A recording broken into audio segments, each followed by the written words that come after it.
I am humbled and privileged to speak to such a large audience, an audience which may very well contain the next president of Sri Lanka by the wake of 22nd of September.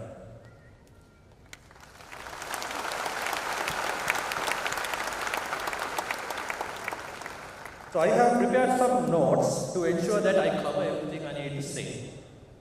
Today, I want to take this opportunity to discuss a few key areas that concern the youth of this country. As an entrepreneur, these topics are of paramount importance to the growth we all expect. By profession, I consider myself an entrepreneur, not a lecturer. Lecturer is my part-time hobby. Okay, first of all, why am I here? I am here because we are all driven by hope. The hope that one day we will live the life we deserve for the effort that we put in.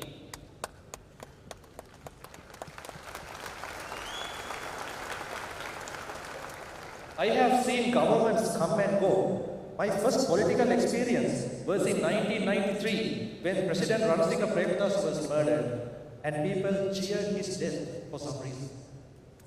That was a shocking experience for me. From that point on, politics and politicians in Sri Lanka delivered shock after shock to its citizens. Something I felt and experienced firsthand. Let's come back to that in a short while. As a person, I urge to seek change, challenge the status quo, and feel a sense of accomplishment once the mission is achieved has always been in my blood. No one could tell me what to do. I felt the need to reinvent the wheel myself, which by the way I don't recommend. That is why I chose to create my own future, becoming an entrepreneur as soon as I left school, starting from the frontmost bedroom of my house. Challenges as an entrepreneur. As an entrepreneur, I lacked few things. I lacked exposure, I lacked knowledge, and I lacked access to funding. Everything was trial and error. Even the internet was scarce. Believe it or not, we created websites without having internet connections at our office or at home. We used internet cafes to upload clients' websites. Those were humble beginnings, but the experience was invaluable. Luckily, I was blessed with few great teachers who allowed me to experience the world beyond through English. By sheer will, I navigated the forest of ignorance, eventually completing my master's degree. Since my A-levels, I have never asked my parents for financial support. Today's youth and entrepreneurship. Fast forward 18 years, I see today's youth with better access to knowledge, but not the exposure or easy access to funding to make their dreams a reality. Of course, an urban minority is privileged, but most youth with entrepreneurial spirit struggle to move forward without proper guidance, exposure, and funding. Compared to neighboring countries, we have not prioritized or given enough prominence to enabling our young entrepreneurs to develop themselves as quickly as they could. Yes, true, entrepreneurs are rare, and only a small portion of them succeed. But entrepreneurship is the way forward for a country to achieve prosperity. Any government in power must understand that this and strive to foster a culture of entrepreneurship across the nation, enabling more young people to realize their dreams, thereby increasing the chances of successful startups in the long run. Government's role. I do not expect the government to provide handouts of any kind once a person is of age to contribute to the economy. However, it is the government's responsibility to ensure the following: foster a culture of entrepreneurship, provide fair access to education system to master English, provide equal access to high-speed internet, create easier access to funding by fostering an environment conducive to angel investors, venture capitalists, and bank loans without requiring collateral. That is in the policy of NPP. Offer guidance and closely monitor growth. Provide opportunities for exposure. Offer incentives to encourage entrepreneurship. Improve the education system to provide skilled labor at the required phase.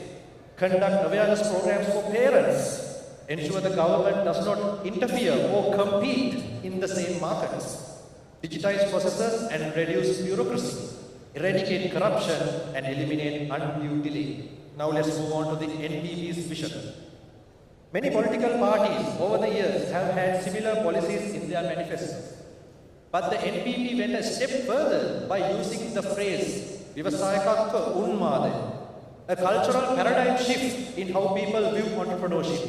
This caught my attention. All countries that have achieved prosperity, whether USA, China, Germany, India, which is now cementing its place as a financial superpower, has gone through this phase. It's a common characteristic of national growth. So I researched and analyzed the NPP's proposals. I didn't waste time reading other manifestos because having it written down is one thing, but implementing is another. The parties in power had their chance for several decades, but left us with a bankrupt nation, forcing ambitious youth to leave in search of better opportunities abroad. Let us not place the blame game entirely on one regime. It has been a collective effort across all the governments that led us from a developing nation to a bankrupt one. None have been able to set us on the path to becoming a developed country. Why NPP then? What do you think NPP can make this change? Honestly, I can't predict.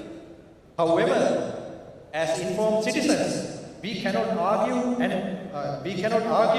and fight with a corrupt regime focused on personal gain rather than the people's well-being. With NPP, the situation is different. You can engage with them through principles and policies.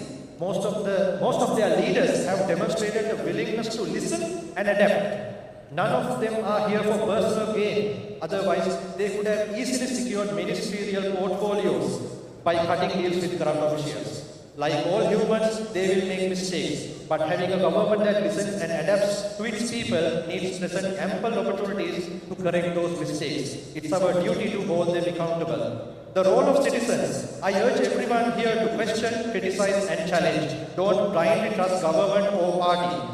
Practice critical thinking and make your voice heard to keep your representatives accountable. NPP will face unprecedented challenges. From what I have observed, they don't have a voter base that will blindly support whatever they do. Since the 2015 presidential election, people have searching for an alternative leader. Even though I was a part of the Hatana Malakshya, I believe most of them wanted someone outside the political system to fix things. But they didn't practice critical thinking, and that's how we ended up in trouble. I see a drastic difference in Anurakumar Disanayak. Over the years, he has groomed himself to act presidential. With over 20 years of experience as a member of parliament, with leading ministries, I have no reason to doubt that he will give his best to deliver on his promises. But willingness alone isn't enough. You need a sound strategy encompassing every aspect of nation building. Given the educated team around him, including my friend Chaturanga, Eranga, dynamic leaders like Eranga, Mahesh, and many others who I have known personally, as well as on the internet and social media, I believe Anurag is in good company. However, I will keep questioning and challenging their every step because we cannot afford to make the same mistake again. Conclusion. Finally, I must say something about the economic crisis as well. Sri Lanka does not have an economic problem, it has a political problem. The collapsed economy is merely a symptom. Change the political culture and the economy will heal itself in the mid to long term. But in the short term, we may have to follow paths laid out by others. But we can always question, critique and rebel. One global brand, one tech unicorn emerging from Sri Lanka through ethical entrepreneurship could solve our economic problems. Let's aim high and win the world. I wish NPP the best of luck in making that happen. But remember, we are the youth, we are awake and we are watching. Thank you.